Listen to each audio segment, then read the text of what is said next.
এবার ফেঁসে যাচ্ছেন অনেকে। রিমান্ডে বেরিয়ে আসছে চাঞ্চল্যকর সব তথ্য।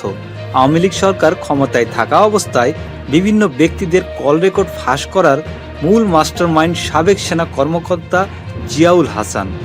এছাড়াও আয়নাঘর সহ অসংখ্য ব্যক্তিকে গুম খুনের সাথেও জড়িত ছিলেন এই কর্মকর্তা।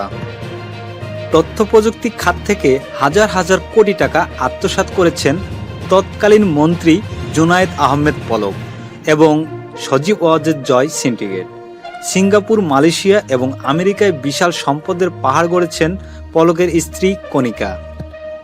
বৈষম্য বিরোধী ছাত্র আন্দোলনে হত্যা ও হামলার জন্য দায়ী শেখ হাসিনা, সেতুমন্ত্রী ওবায়দুল কাদের এবং সাবেক স্বরাষ্ট্রমন্ত্রী আসাদুজ্জামান কামাল।